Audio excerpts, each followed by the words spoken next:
dos pilares da governança já num conceito contemporâneo, IBGC e etc.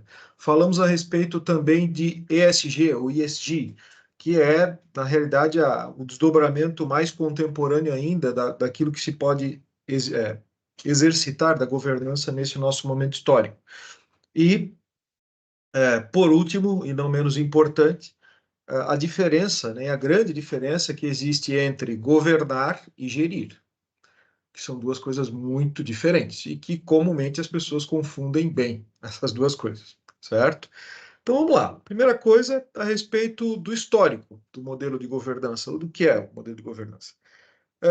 É engraçado porque já sofri situações em que as pessoas que a gente vai falar sobre governança, a pessoa confunde como governanta de cuidados do lar, por exemplo, né? Ou de um serviço doméstico, por exemplo, certo? Já aconteceu de nós irmos falar sobre governança empresarial em empresa, né? Uma pequena empresa, e o empresário, aliás, os empresários envolvidos simplesmente não conheciam nem o termo, certo?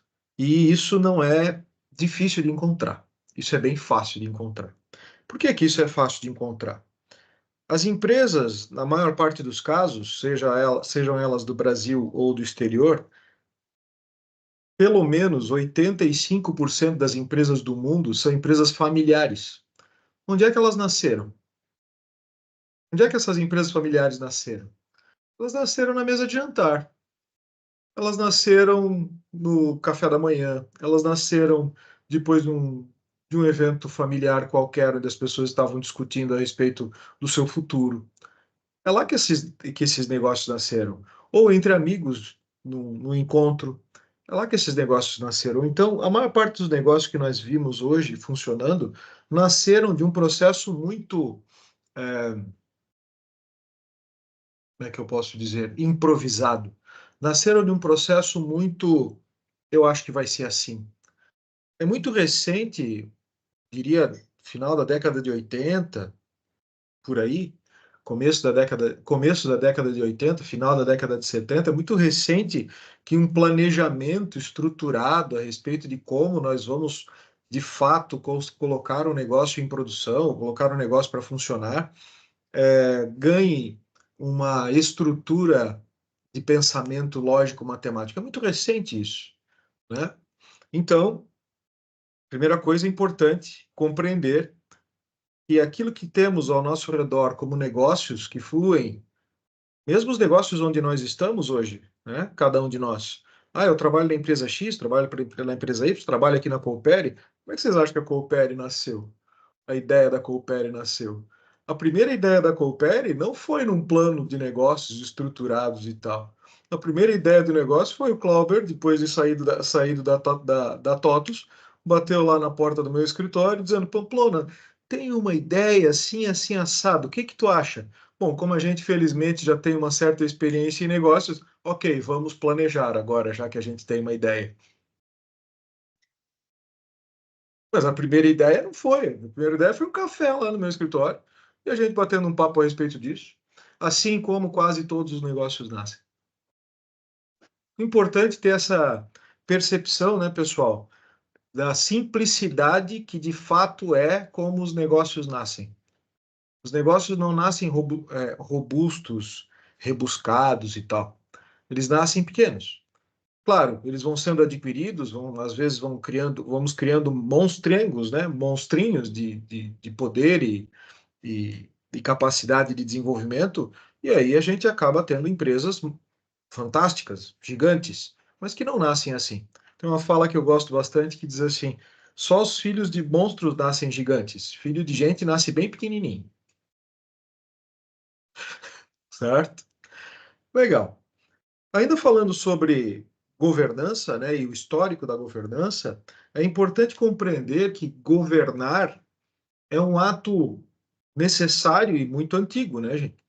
Cada vez que nós formamos um pequeno núcleo, seja ele familiar, seja ele de convívio social, seja ele de esporte, né, que é um convívio social também, nós precisamos de um ato de governo.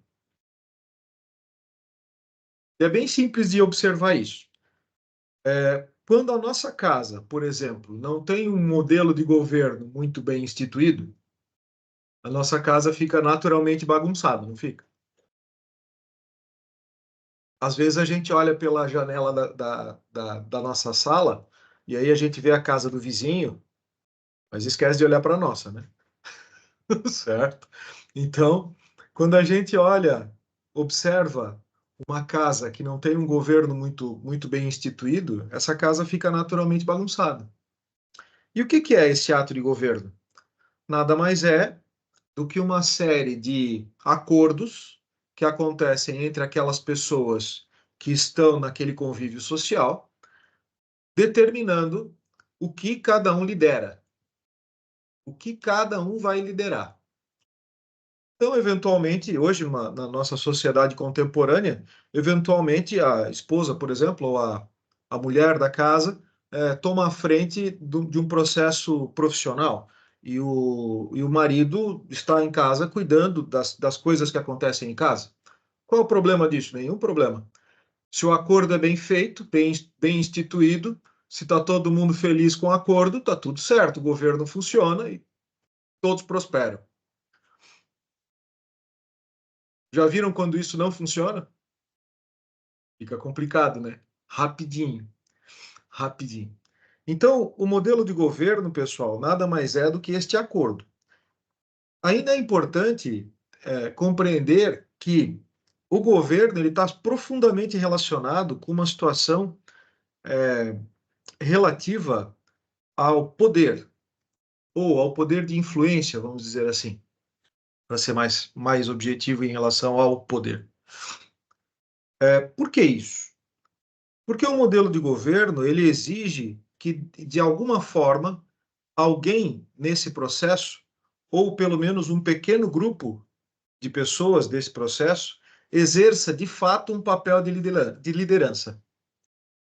Eventualmente, esse papel de liderança, se a gente extrapola para um país, por exemplo, ele é feito por um presidente. Eventualmente, esse papel de liderança é feito por um primeiro-ministro, um parlamento. Eventualmente, esse papel de liderança é feito pelo técnico de futebol, lá no time de futebol, esse papel de liderança, certo? E esse papel de liderança ele é exercido principalmente por um poder de influência. E essa influência no sentido de que eu consiga, ou esse poder de influência faça com que todas as pessoas que estão envoltas naquele processo, de fato olhem para a mesma direção, de fato olhem para o mesmo objetivo, ou que a maior parte destas pessoas, sobre a orientação desta liderança, olhe para o mesmo objetivo. Então, e aí existe um outro ponto importante a respeito desta relação de poder. O poder é algo que não existe de fato. O poder é algo que nós damos a outro para que ele possa exercer. Quem dá poder para um processo somos nós que damos poder ao processo. Por exemplo, quando nós estamos lá lidando com o nosso líder profissional imediato, nosso chefe, certo? Quem é que dá para o nosso chefe o poder de ser chefe?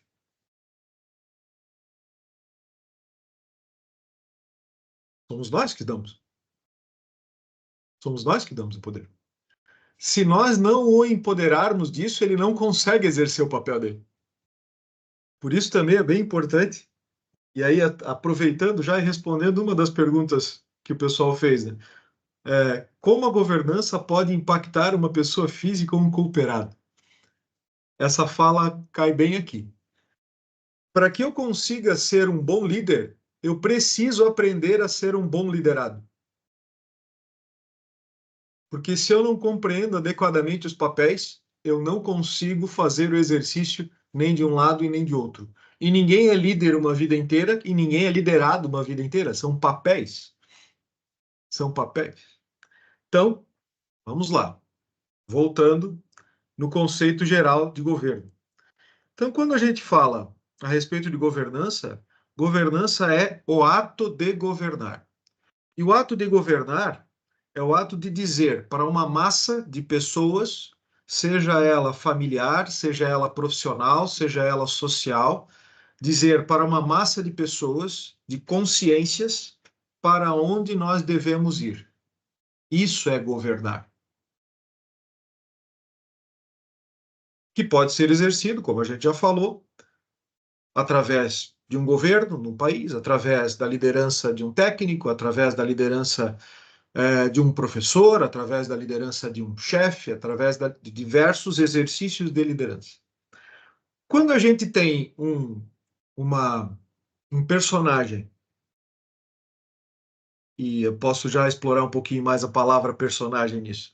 Quando a gente tem um personagem exercendo a liderança, exercendo o governo, e que ele não tem uma capacidade, o empoderamento dele mesmo, né? Porque primeiro ele tem que se empoderar e depois é que ele vai ter a energia do empoderamento com as pessoas. Se ele não tiver isso, ele não consegue, né? É ele que precisa desenvolver isso para ele mesmo. E aí a pergunta, quando a gente vê alguém que não está autoempoderado desse modelo de governo, a governança fica fácil? Ele consegue fazer esse movimento acontecer com uma energia legal? Não, Difícil, né? difícil. Complicado. Vocês já viram uma. Eu não vou lembrar o nome do filme agora, se alguém puder me ajudar, legal. É um rei que era gago. É o último discurso, não lembro o nome do filme agora, mas ele tinha um problema de dicção muito sério, certo? E aí esse cara teve que tomar a frente da liderança do seu país e ele tinha um problema de dicção muito sério. E ele não conseguia falar direito. E aí? Enquanto ele O não filme, conseguiu. Como? se eu busquei certo, é o discurso do rei. E é um Isso fato mesmo, real. isso É mesmo, É um ele? esse fato mesmo. real, o rei da Inglaterra. Esse mesmo. Então, esse filme é uma boa representação do que é o empoderamento. Obrigado, Henrique. Grato. Do que é o empoderamento, né? O autoempoderamento para poder se exercer o modelo de governo.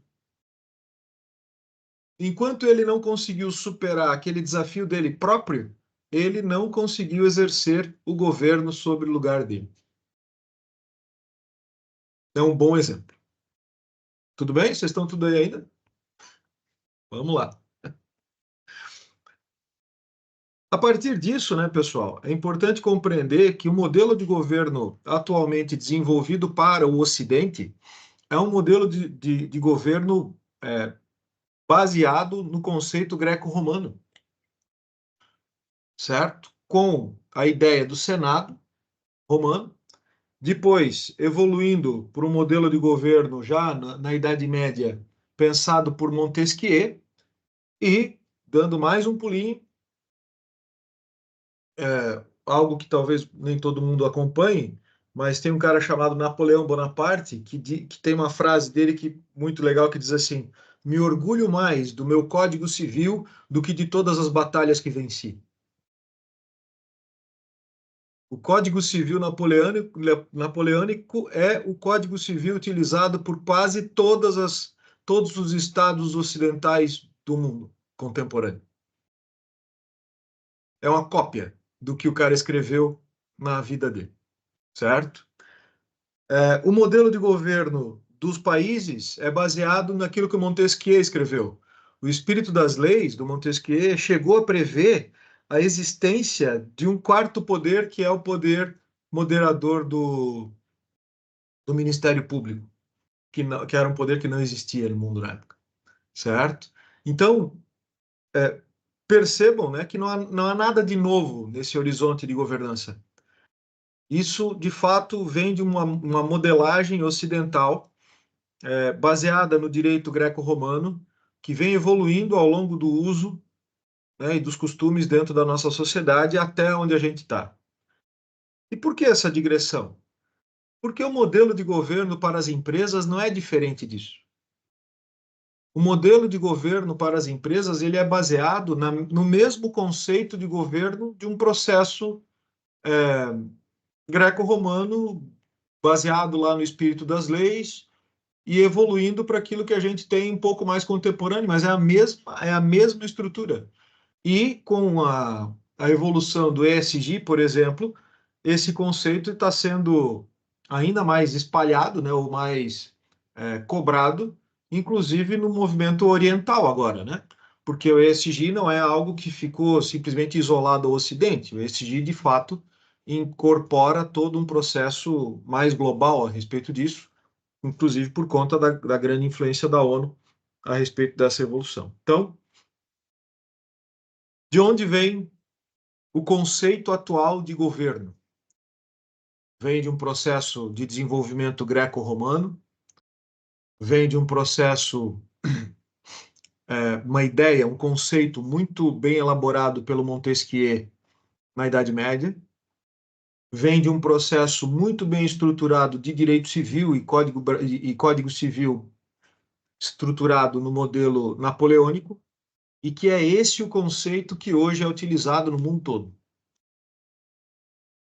Mas tem pouca gente a falar sobre isso, né? O IBGC, por exemplo, que é um dos melhores institutos para a fala do modelo de governança aqui no Brasil, tem um modelo de ensino muito bom, certo?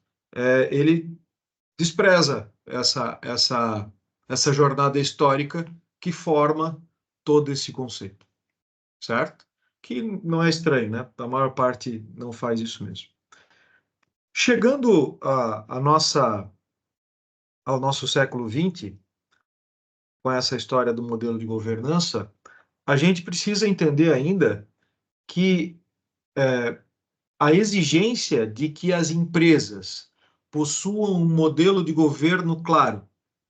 Então, relembrando, o que é um modelo de governo claro? O modelo de governo claro é uma liderança que, de fato, tenha capacidade técnica, que tenha poder e influência para conduzir uma organização inteira numa mesma direção. Isso é um poder de governança, de uma liderança. Por que essa liderança é cada vez mais exigida do modelo de governo das empresas?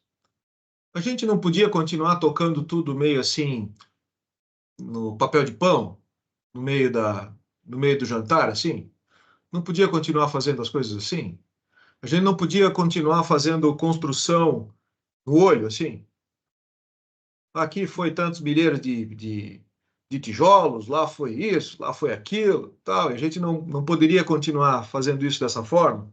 Ou ainda no século XIX, quando os americanos chegavam aqui no Brasil, que na coluna contábil deles eles tinham recursos para o azeitamento da máquina do Estado. Alguém pode me dizer o que significa isso? Quando eu lanço isso na contabilidade, assim, recursos para o azeitamento da máquina do Estado, o que será que isso significava, né? Certo? O americano tinha isso na contabilidade. E aí? Então, por que isso hoje não pode mais ser assim? Tem um bom exemplo lá na crise de 1929 nos Estados Unidos. Na crise de 29, onde a gente teve uma grande bolha de investimentos e uma onda, né, de fraudes contábeis nos Estados Unidos bem grande, causou uma quebradeira tão grande no mundo todo e não só nos Estados Unidos, que o pessoal começou a perceber que era melhor que algumas coisas não estivessem sendo tratadas como estavam antes. Era melhor que essas empresas começassem a ser auditadas e começassem a ter um certo, um certo controle a respeito de como as coisas deveriam acontecer. E aí, o desenvolvimento dos modelos contábeis ganha uma grande energia, e o desenvolvimento dos modelos de padronização, lá com Ford, né, e tal, já vinham ganhando uma certa energia, e os modelos de gestão começam, de fato, a criar corpo. Mas o que tem isso a ver com o modelo de governo? Tudo a ver. Por quê? Porque quando a gente consegue, de fato, colocar numa empresa um conceito falando a respeito de transparência, de equidade, de prestação de contas, de responsabilidade corporativa, de responsabilidade social, quando eu começo a falar sobre isso numa cadeia de comando de cima para baixo, a minha equipe começa a copiar isso. E, naturalmente, isso vai permeando as ações da companhia.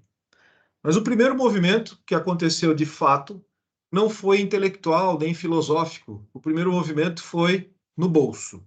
Aquela parte mais importante do corpo do homem, né, pessoal? O bolso. Certo? Então, também é importante. Ah, da mulher também, perdão, né? As mulheres no poder, certo? Então, a parte mais importante do corpo do homem ou da mulher, o bolso. Então, é importante compreender que todos os movimentos, falando a respeito de governança, falando a respeito de ESG, etc., a primeira coisa é entender que não são movimentos filosóficos, são movimentos financeiros. Certo? Quem sabe um dia a gente comece de fato a ter movimentos filosóficos a respeito disso com mais propriedade, mas ainda não é o caso. Os movimentos todos que têm acontecido até o momento são financeiros. Logo em seguida, a gente teve o evento catastrófico, né, da Segunda Guerra Mundial, que, embora tenha sido catastrófico, provocou o boom de desenvolvimento da economia do mundo depois da década de 50, que foi uma onda de reconstrução do mundo todo. Embora, claro, a Segunda Guerra Mundial tenha sido uma grande desgraça para a humanidade como um todo. Vamos lá. No boom de crescimento da década de 50, o que acontece? Tem um cara, vocês vão me ajudar agora com o nome. Tem um cara lá nos Estados Unidos que gostava muito de qualidade e tal, e ele incomodou bastante nos Estados Unidos e ele foi exportado para o Japão para poder fazer o desenvolvimento das coisas lá. Quem que foi esse cara? Ai, ai, ai. Ai, ai, Lenin. ai. Lenin. Ai, ai, ai. Então, foi Denny, né? Esse cara foi lá, posto para correr praticamente dos Estados Unidos, porque ele ficava incomodando todo mundo lá falando a respeito de padrão, qualidade, sei lá o quê. E o pessoal precisava trabalhar. Exatamente, Tércio. Demi e o Juran, exatamente. E esses caras foram então para o Japão e foram desenvolvendo o que mais tarde se tornou o método Toyota, né? O Lean, atualmente, que se transformou numa grande representação, uma grande e importante representação de modelo de governança e gestão para empresas. E isso começou a acontecer lá na década de 50. Em 1987, essa energia que esses caras causaram agora do Oriente para o Ocidente, né? Porque primeiro eles tiveram que fazer sucesso no Japão, para depois poder voltar para o Ocidente e começar a fazer sucesso aqui, certo? Lá em 1987 nasce um negócio chamado ISO 9000. Todo mundo conhece, não? Ah, ISO 9000. O que é ISO 9000? Nada mais foi do que os caras pegando aquilo que o Deming tinha feito junto com os desenvolvimentos do modelo Toyota e os modelos de melhores práticas de gestão e transformando isso num código que basicamente diz assim, eu até hoje lembro bem das falas da ISO, porque trabalhei com isso um bom tempo também. A sua empresa deve possuir um modelo de controle de desempenho de fornecedores para os seus produtos ou serviços. Acabou, esse é o texto que a ISO fala. A ISO fala como esse modelo de controle tem que ser? A ISO diz como esse modelo tem que funcionar? Não. A ISO também diz assim: olha, você tem que ter uma linha de comando para a sua organização que esteja clara, bem definida e disponibilizada para todos os seus colaboradores. Legal. Ela diz como esse modelo de linha de comando tem que ser? Como é o exercício dele? como tem que ser comunicado? Não fala nada disso, mas ela diz que você tem que ter. Então, o legal da ISO, e que é um movimento, e por que eu falo isso? É porque tudo isso faz parte da história do modelo de governança para as empresas. E que se perde, né? As pessoas às vezes não falam mais a respeito disso. Então, toda essa jornada de ISO 9000 foi, na realidade, uma decodificação do modelo de governo lá do greco-romano, do Montesquieu, certo? Do processo de modelo de governo das instituições, transportada para dentro das organizações privadas e das empresas. E aí, vocês tinham esse caminho na cabeça de vocês aí? Tinha esse caminho construído? Não? Fez sentido até aqui? Sim, faz sentido. E Tinha sim, alguma coisa ali. eu Dúvidas até aqui? não sabia de toda a história aí também, né? O quanto a história reflete história de muitos e muitos anos reflete na nossa vida hoje, né? É, por aí. Mas vamos lá. Na década de 90, no final da década de 90, a gente teve mais um episódio americano. Os Estados Unidos é campeão desse negócio, né? Mais um probleminha lá. No final da década de 90, com o boom imobiliário que eles tiveram e várias fraudes bancárias, nasceu uma legislação especial lá falando sobre anticorrupção. Chama-se Lei SOX, ou SOX-Sarbanes, né? Ou Sarbanes-Oxley, perdão, que foi homologada lá em 30 de julho de 2002. A SOX ela foi, de fato, um marco legal muito importante para o modelo de governo e gestão estratégica das organizações, porque ele foi o início de uma grande onda de, de auditorias e de acompanhamento mais severo a respeito dos números das companhias e do seu desempenho para o mercado. E isso, de fato, tem acontecido com com muito melhor qualidade. No entanto, recentemente, aqui no Brasil, né, teve uma companhia. Ah, o Tércio já soltou direto. É isso aí. A única lei americana elaborada a quatro mãos entre República e Estados. Exatamente. Tércio, recentemente a gente teve um problema de governança muito sério a respeito disso aqui no Brasil, né? Quem é que pode me ajudar com o nome da empresa aí? Americanas.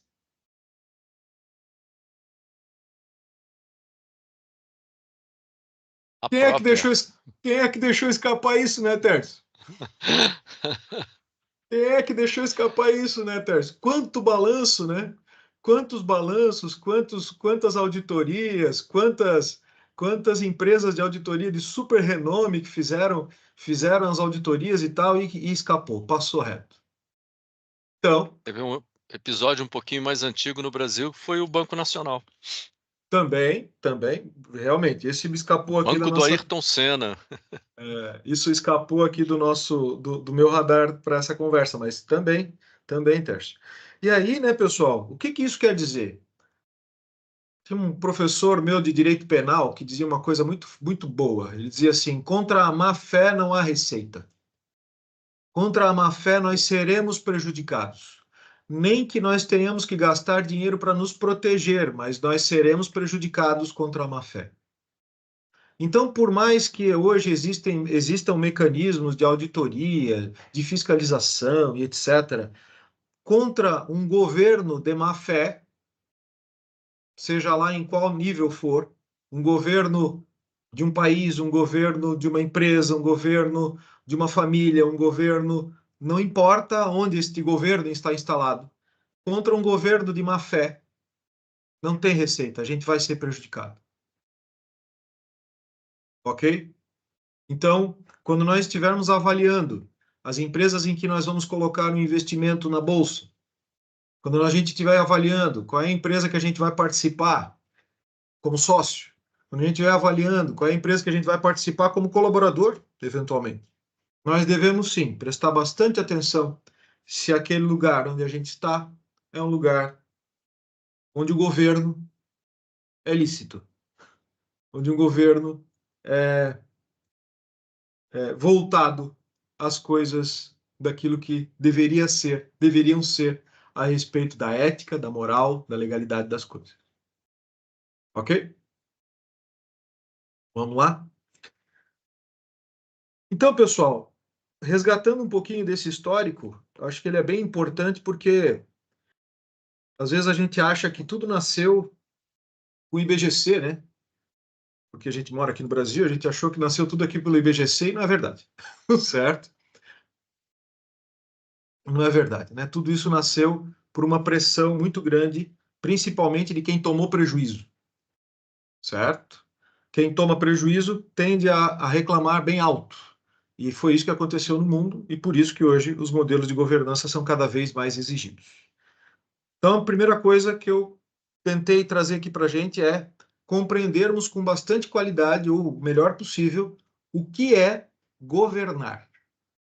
Governar é agir sobre o aspecto da liderança, com um grupo social, seja ele empresarial, governo, esporte, não importa, um grupo social, agir sobre esse grupo, sozinho ou coletivamente, para que esse grupo vá numa mesma direção, para que esse grupo tenha a mesma orientação filosófica.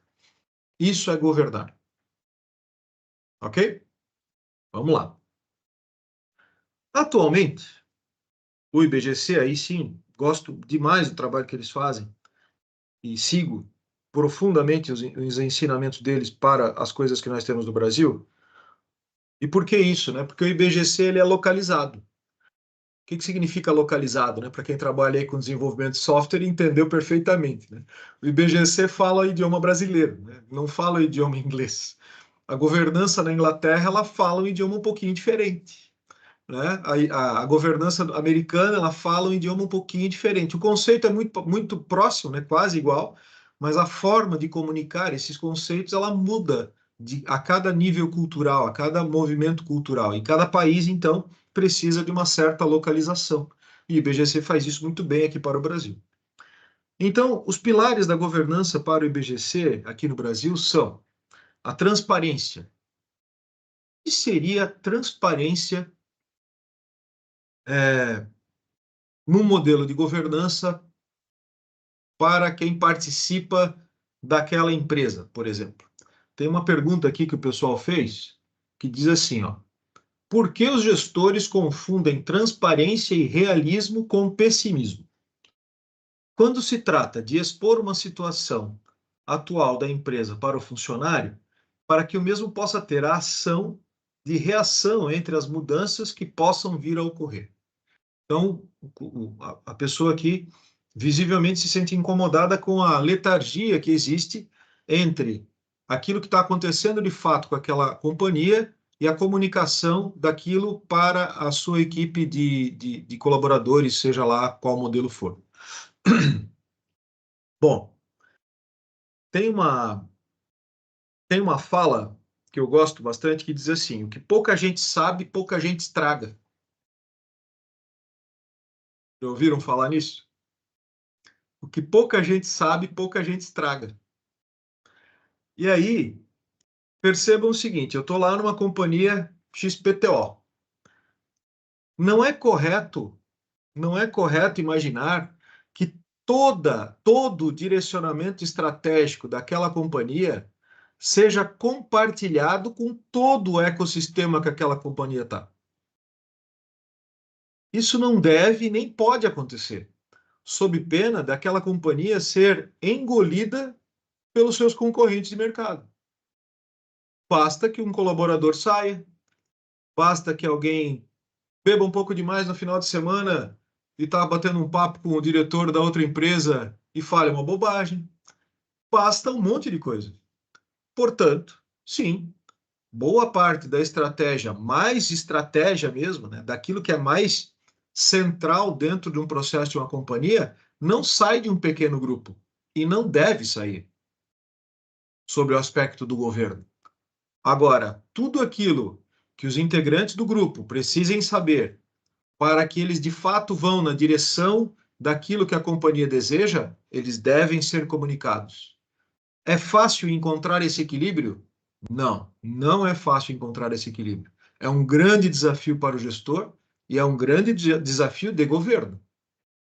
Mas, respondendo à pergunta do nosso colega, esse é o desafio, de manter uma transparência adequada para que todos possam viver, de fato, de uma forma equilibrada dentro dessa jornada. Agora, não é correto imaginar que toda a estratégia da companhia vai ser compartilhada com o ecossistema inteiro. Isso não acontece. E nem deve acontecer. Ok? Voltando. Então, o primeiro item é esse, transparência. E transparência é isso, né, pessoal? Transparência a respeito das contas, transparência a respeito da comunicação necessária para com o time, transparência com a comunidade, com a sociedade. Isso é transparência. E quando a gente está falando no governo, por exemplo, hoje existem os portais da transparência. O que são? As contas públicas todas abertas. Ah, mas quais são as contas, quais são as empresas que de fato publicam todas as contas? As empresas que têm investimento em bolsa de valores. Essas empresas publicam todos os seus números. As outras empresas têm que publicar? Não, elas não são obrigadas a publicar. Por quê? Porque elas não estão disponíveis para o público, elas estão restritas a uma determinada comunidade. Esta comunidade, sim, recebe as informações a respeito da empresa, mas não todo mundo. Isso é transparência para esse processo. Alguma dúvida aqui, pessoal? Vamos lá. Equidade. Equidade é uma palavra belíssima. Adoro essa palavra. Alguém pode me ajudar a identificar qual é a diferença entre equidade e igualdade? E aí, Lívia, andou estudando isso aí, que eu sei.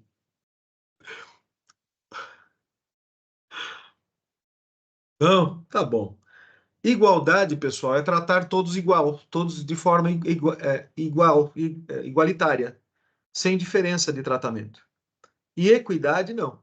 Equidade tem uma fala boa a respeito disso, diz assim, é o tratamento diferente aos desiguais. Significa o quê? Aquele que precisa de um banquinho para ver depois do muro, eu dou o banquinho. Aquele que não precisa, eu tiro o banquinho. De repente, alguém agora que não precisava do banquinho, agora precisa, eu dou o banquinho para aquele. Daqui a pouco essa pessoa não precisa mais dessa ajuda, eu tiro o banquinho de volta. Para causar, aí sim, um tratamento igualitário para as pessoas. Tratamento diferente aos desiguais. O tratamento da equidade dentro da companhia é isso.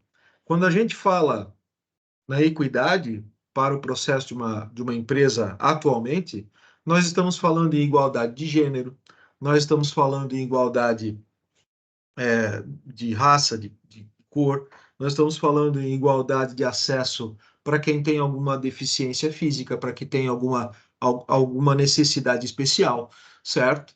Então, quando a gente está falando em equidade, é disso que a gente está falando aqui nessa jornada. Ok? Prestação de contas.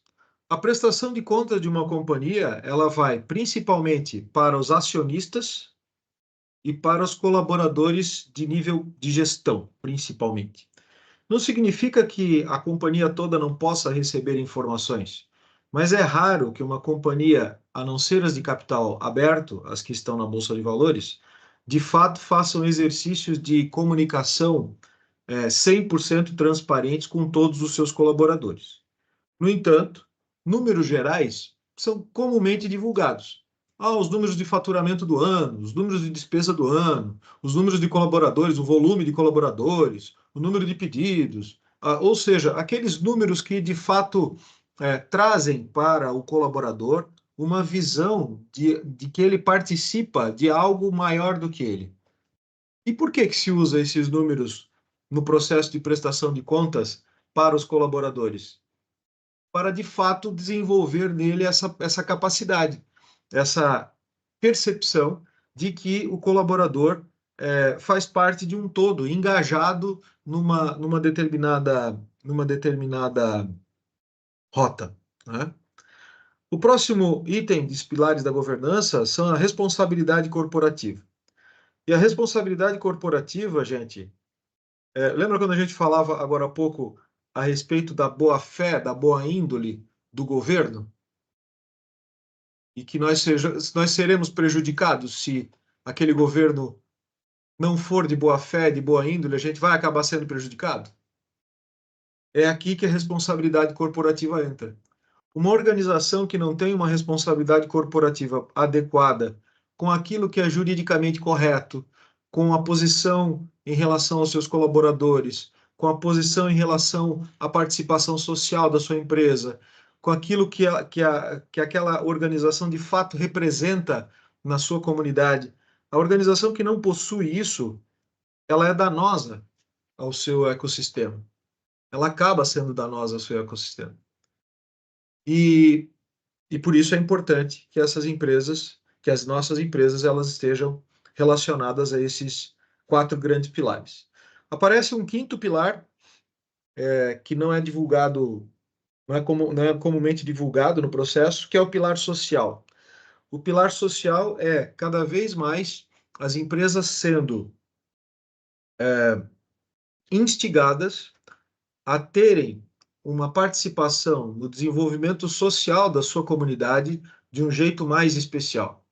A gente vê isso aqui na nossa região, por exemplo, a gente vê empresas fazendo muito bons trabalhos a respeito disso, né? A Docol faz uns trabalhos interessantes a respeito disso, a BMW ali em Araquari faz trabalhos muito bons a respeito disso, a Tigre faz trabalhos de desenvolvimento muito interessantes a respeito disso. Então, aqui na nossa região, nós temos grandes empresas com boa representatividade e também pequenas empresas que fazem serviços sociais e engajamento social muito importante, certo? Haja visto o Lar Abdom Batista, que vive sendo socorrido por instituições e por empresas da nossa região, haja visto outras organizações aqui da nossa região que são extremamente atendidas por atividades sociais desenvolvidas pelas organizações. Isso é responsabilidade social. E isso não é só para tirar foto, né? Certo? E isso não é só para tirar foto. Esse é um detalhe importante. Agora, quando a gente fala de responsabilidade social, não basta fazer, tem que parecer também. Então, tirar foto também é importante. Mas não pode ser só para tirar foto, né? Legal. A próxima fala que a gente tem, bom, dúvidas até aqui, pessoal? Vocês estão aí ainda? Vocês estão num silêncio sepulcral Estamos, hoje. tranquilo. Vocês estão num silêncio sepulcral hoje. Tu tá cobrindo todas as minhas perguntas, então eu não preciso perguntar. Boa saída, Pupi. Eu vou acreditar. Me saí bem nessa, né? Eu vou acreditar, Pupi, tá bom. Vamos lá. Ô, Pamplona, só complementando, pior que pelo menos uma pergunta eu vi que ele ia fazer a pergunta e você respondeu, ele só fez assim, ó, só assim, putz, acabou com a minha pergunta. Ele nem abriu o microfone.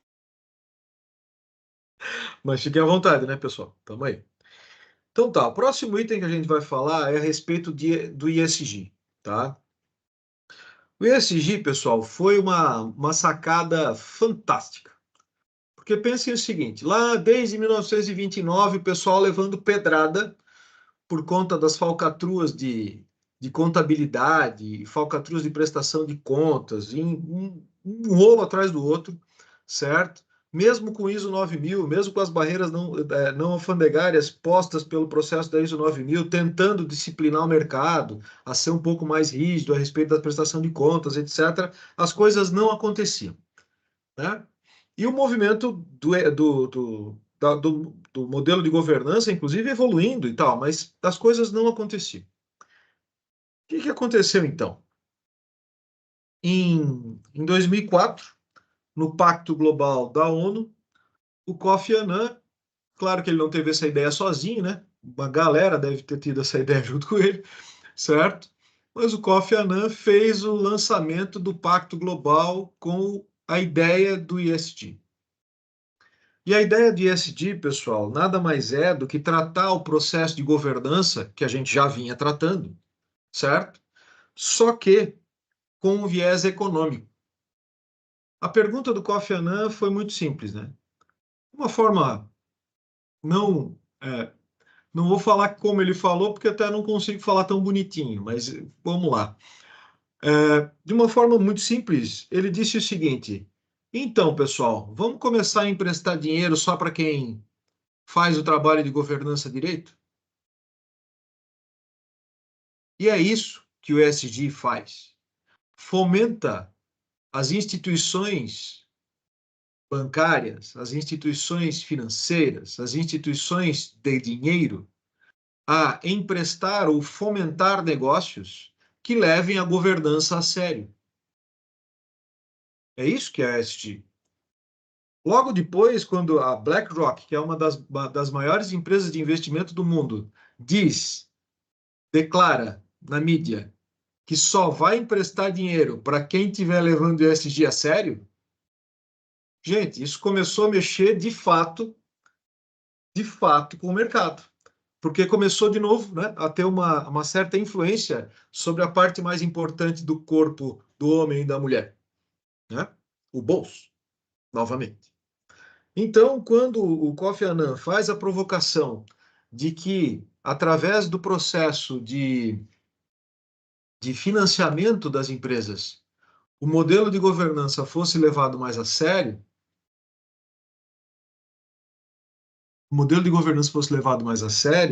de fato, a gente começa a ter uma energia diferente a respeito disso.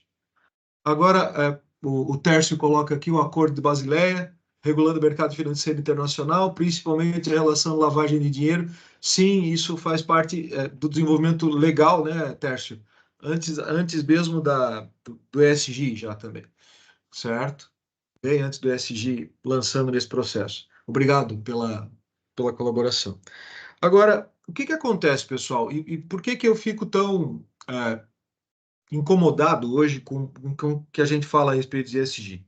Primeiro, quando eu falei ESG, a primeira coisa que vem na nossa cabeça é verde, né? Então, é verde. Tem que preservar o verde, eu tenho que plantar uma arvorezinha, eu tenho que usar menos papel, eu tenho ao verde, e não é. Não é.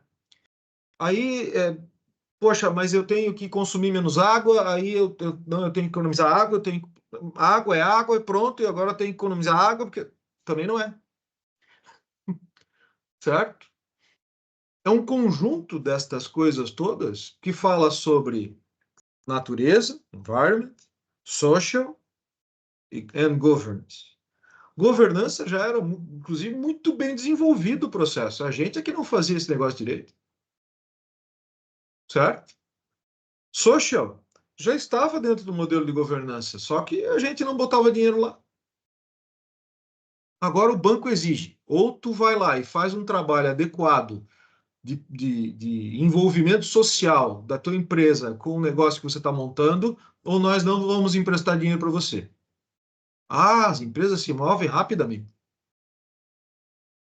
Então, o que me deixa mais preocupado a respeito disso é que, infelizmente, a gente ainda não vê um movimento a respeito desse processo filosófico. Não há uma transformação filosófica da comunidade empresarial a respeito disso. Há um movimento financeiro novamente.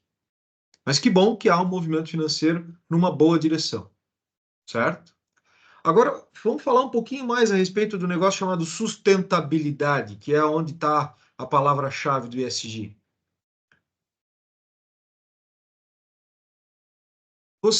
Qual foi a última vez que você foi prestigiar o empreendimento que o seu amigo acabou de montar? Ali no seu bairro. Seu vizinho, ele foi lá e montou aquela panificadorazinha ali da esquina, e ele montou a panificadora ali com a família dele, e você atravessa meia cidade para ir lá comprar pão em outro lugar. Qual foi a última vez que você comprou dele? Às vezes eu tenho essas discussões por aqui, sabe? Por exemplo, aqui perto de casa tem um posto de gasolina, que é um posto de gasolina caro, assim, né? Se a gente olhar pelo resto da cidade, ele é um posto de gasolina caro. Aí, de vez em quando, pô, mas tu abastece aqui, pô? Sim, abasteço aqui. Cara, é um dos postos mais caros da cidade, sim, mas eu quero que eles permaneçam aqui. Eles são bons, funcionam, dão emprego para um monte de gente aqui, ó. Tá vendo essa quantidade de gente que trabalha aqui? Eu quero que eles continuem aqui. Talvez isso seja sustentabilidade, né? Exigir que aquele sujeito, um exemplo clássico, tá, gente? Aquele nosso amigo foi lá e abriu um pequeno restaurante aqui no seu bairro. Abriu um restaurante no seu bairro. E aí você vai naquele restaurante dele,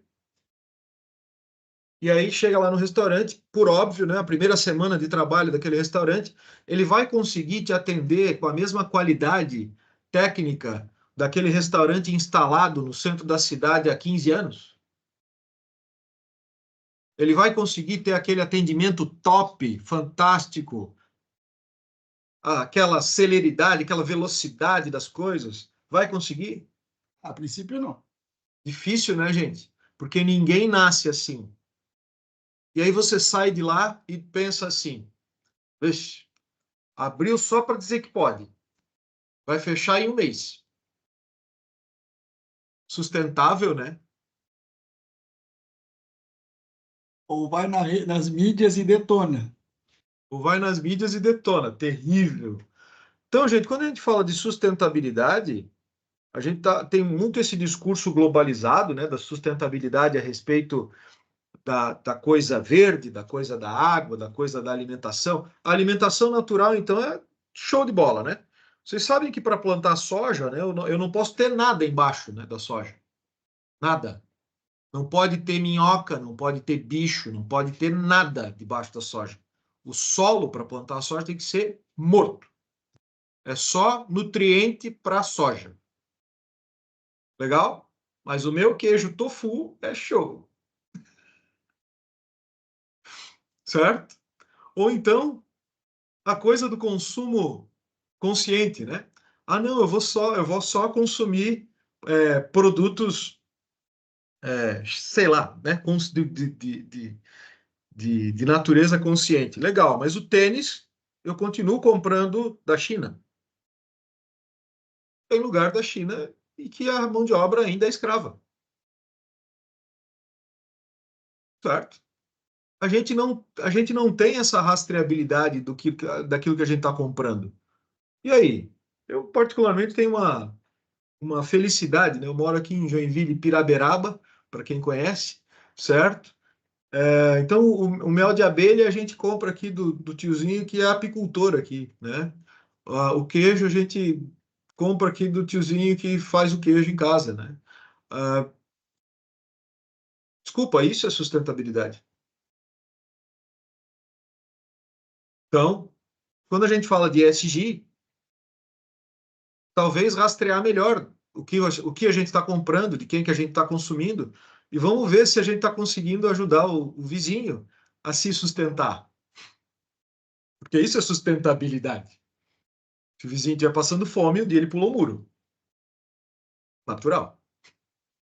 Bem sustentável, inclusive. Ok? Vamos lá. Tudo bem até aqui? Próximo item. Qual a diferença entre governança e gestão? Quando a gente fala sobre governança empresarial, aí agora mergulhando ainda mais no nosso assunto especificamente, normalmente a gente está falando de um grupo de pessoas que são sócios, que são os acionistas de uma organização. Num negócio clássico, normalmente eu tenho lá 3, 4, 10, vários acionistas. Este grupo a gente chama de conselho de sócios, certo? Quem é que manda no conselho de sócios?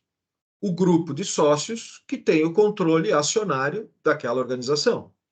51% garantem a maior parte dos direitos, mas 75% garantem a totalidade dos direitos, certo? Então, para que você tenha de fato controle acionário de uma 100% do controle de uma organização, é importante que você mantenha pelo menos os seus 75% do negócio. Embora hajam montagens diferentes, esse seria um bom número. Esse grupo de pessoas decide para onde a organização deve ir. Se nós tivéssemos uma visão, conseguíssemos ter uma visão espacial, uma visão de uma ampulheta ou de dois triângulos apontando um vértice para o outro, um na base de baixo, né, outro em cima, como uma ampulheta, nós teríamos na parte de cima a representação do ato de governar, certo? No triângulo de cima. E no triângulo de baixo, a ação de gestão. O vértice desses triângulos, onde ele se encontra, é a posição que fica um cara que ele normalmente vive uma situação de pressão bem importante. Você sabe quem é o cara que fica aqui entre o modelo de governança e o modelo de gestão? Fica bem no meio ali? Vocês CEO. conhecem esse cara? CEO. Ah, é esse cara aí, ó. O CEO, ou diretor executivo, ou presidente da companhia. O nome restringe 50% da ideia. Mas ele vive onde? Ele vive ali, nesse lugar, recebendo a orientação dos sócios para onde a empresa deve ir e desdobrando essa direção para a gestão do negócio. Então, qual é a função do CEO? Qual é a função do executivo? Alguém pode me ajudar? Governar. Não, Não. não. Na verdade, ele vai dar direcionamento para a equipe dele seguir numa linha de atuação dentro da companhia para atingir os objetivos dos sócios. Perfeito. Então, o que o CEO tem que fazer é executar o comando de governo. Isso, aí tudo bem, beleza, entendi. Perfeito. Então, o CEO, por que ele recebe, inclusive, o nome de executivo? Por causa disso. Porque ele executa o governo, certo? Agora, é ele que decide para onde vai? Se, eventualmente, aquele CEO for o sócio majoritário daquela companhia, claro, o poder de decisão para onde vai também é dele, né? Porque, naquele caso, ele é o sócio majoritário daquela companhia. Mas vamos usar como exemplo uma startup, onde, por exemplo, a startup já diluiu, né? O fundador da startup já vendeu 3, 4, 5 vezes a mesma coisa, e aí agora ele é o CEO de uma operação, proprietário daquela startup, ele é o CEO de uma operação, onde ele tem 5% da operação agora. O resto está tudo diluído em um monte de investidor. Certo? Quem é que manda naquela startup agora?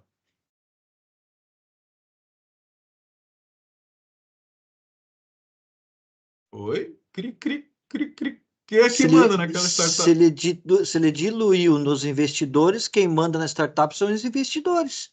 Perfeitamente. Quem manda na startup é o quê? Esse conselho de sócios, investidores, que define para onde aquela startup vai. E o CEO faz o quê? Executa. Executa. A gente não tem essa percepção clara, né? Então, essa visão, ela é muito importante até para a gente, às vezes, se colocar no lugar das pessoas que estão conosco, ao nosso redor, né? Quando a gente está falando de um CEO de uma companhia que é o proprietário isolado daquela companhia, é uma coisa. Quando eu estou falando com um CEO de uma companhia que ele é o representante da vontade de um conselho de sócios ou de um conselho de administração, é outra coisa. E um CEO profissional, ele precisa compreender claramente essa função. Ele precisa compreender qual é a posição dele quando ele é um executivo, executando aquilo que o governo definiu e aquilo que é, poder de mando de fato, né? Quando a gente fala da gestão, nada mais é então do que o desdobramento de todas essas ações que um conselho de sócios ou um conselho de administração pré-determinou para a companhia. Isso, de uma forma muito simplista, é assim: o conselho diz: seguinte, senhor, quero uma curva à direita 90 graus. vira as costas e vai embora. Como é que o CEO vai executar aquela curva? Qual é a potência que ele vai dar no navio? Como é que ele vai, de fato, manobrar aquele pessoal que está lá dentro? Como é que ele vai equilibrar esse navio? Não importa. Isso não é problema do conselho. Isso é problema do executivo. É para isso que ele está lá. Para resolver estes conflitos de interesse que existem entre quem sofre a ação do governo versus quem recebe o resultado, que é o conjunto de acionistas. Certo? Por isso, a posição de CEO de mercado é uma posição bastante dura, né? Uma posição bem solitária, eu diria, porque recebe um volume de pressão importante, tanto de baixo quanto de cima. Quando a gente fala em negócios clássicos, a gente está falando de um modelo de governo e gestão mais ou menos como isso que a gente comentou agora. Quando a gente fala de startups, o modelo de governança, ele, durante o tempo, principalmente o tempo inicial da startup, onde nós estamos trabalhando com um pequeno grupo ainda no bootstrap, né, ou seja, com investimentos próprios e tal, o modelo de governo da startup ele é muito fluido. E ele é muito baseado, de fato, num poder de influência de uma liderança daquela startup. Menos numa relação de poder contratual e mais numa relação de influência. Então, por isso que quando nós vamos fazer o mapeamento de investimento numa startup, os investidores querem saber com tanta clareza com quem são as pessoas que eles estão lidando. Porque é bem comum que as pessoas que estejam envolvidas na startup sejam mais importantes do que o produto que essa startup esteja oferecendo. Por quê? Porque se eventualmente aquele produto não vingar por algum motivo, o investidor quer ter certeza que aquela equipe é capaz de se reinventar quantas vezes for necessário para que aquele seu investimento seja garantido o retorno. Então, o investidor tem mais preocupação em que aquele grupo de trabalho seja altamente criativo e capaz do que necessariamente a preocupação se aquele produto é absurdamente bom ou não. Certo? Então, no modelo de governo das startups, os papéis. Quem é o CEO da operação? Quem é o CTO da operação? Quem é o CFO da operação? Quais são os papéis claramente dessa equipe, dessa pequena equipe se informando? É muito importante que esse modelo esteja muito claro. E indo para os finalmente, quando a gente fala a respeito de governança para a tecnologia, eu recomendo uma leitura a respeito de ITIL e COBIT, que são os principais argumentos, né, de modelo de governo para os serviços da área de tecnologia quando prestados internamente por uma companhia. Que nada mais são, e quem eventualmente for certificado em ITIL e COBIT, aí, por favor, não queira me bater com isso, nada mais são do que DC ISO 9000 dentro da área de tecnologia. Se vocês lembrarem no nosso discurso inicial, todo o modelo de governo veio se derivando a partir da necessidade de padronização, métodos e tecnologia para dentro das áreas. Para a área de tecnologia não é diferente. Então, quando eu falo sobre governança para a área de tecnologia, eu falo a respeito da estreita conexão entre aquilo que os acionistas desejam para a organização versus o que a área de tecnologia daquela organização vai entregar para que isso aconteça e como vai entregar. Então, a conexão entre aquilo que a área de tecnologia está entregando para dentro da companhia é capaz, é suficiente para colaborar com que a companhia chegue onde deseja? Sim ou não? O alinhamento entre o planejamento estratégico da companhia e a área de tecnologia existe? Eles conversam? Sim ou não? Isso é governança em tecnologia. Certo? E aí os papéis, normalmente, né, diretor de tecnologia e gerente de tecnologia, normalmente, ou direto um gerente de tecnologia subordinado a algum diretor. Normalmente as coisas funcionam assim. E é isso, pessoal.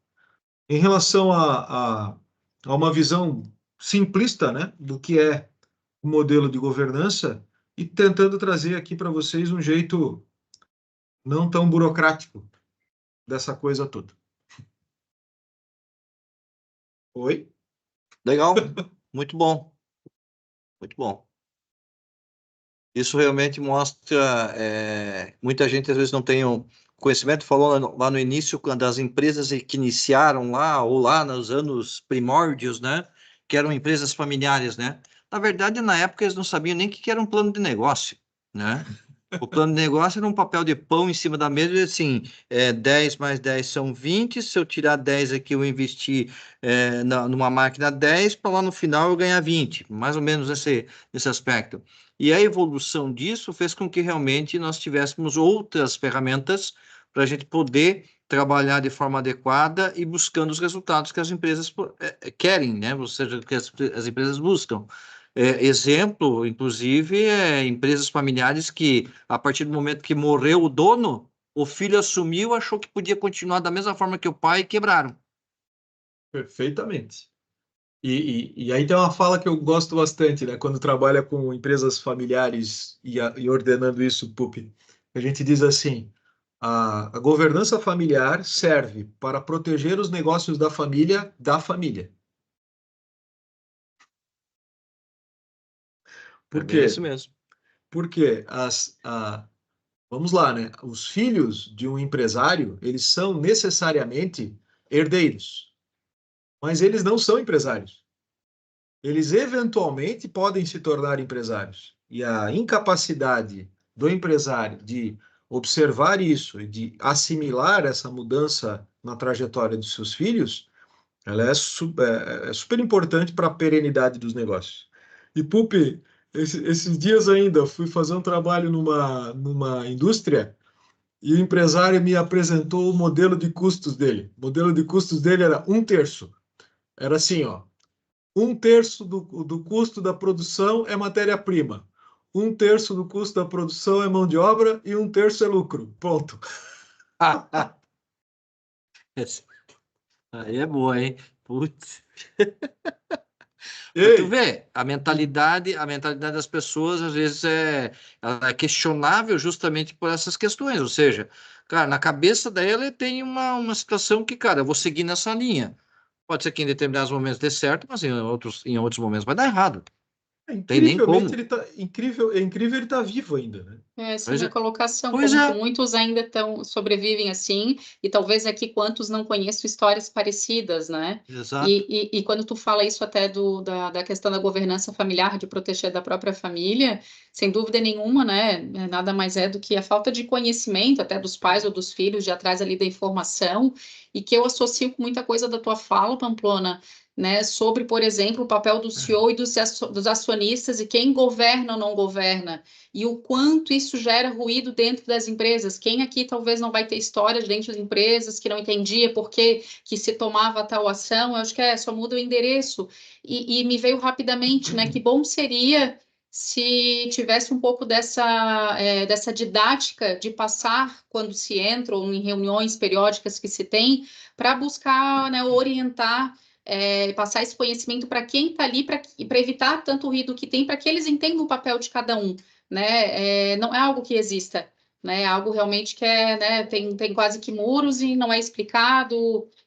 Questão de comunicação organizacional é realmente acho também um ponto bem delicado, mas né, te ouvindo, vejo que poderia ser simplificado muitos problemas em buscar orientar, né, passar esse conhecimento para os profissionais para evitar o tamanho de ruído que tem, né, que fica, né, fica conselho de um lado e fica profissionais do outro e muitos problemas, às vezes, ali no meio, por detalhes, enfim, por reuniões ou esclarecimento de alguns conceitos que poderia facilitar muito, né?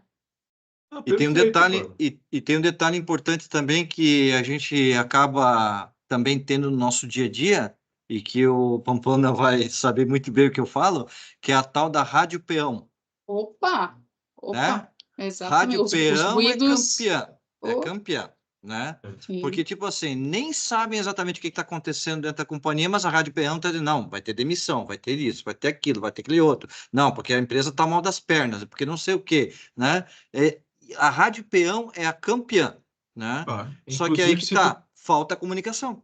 Mas, inclusive, né, Pupi, quando a gente vai começar um trabalho de diagnóstico numa empresa, o primeiro lugar que a gente vai, pelo menos eu faço isso, não é na diretoria, é no café. Né?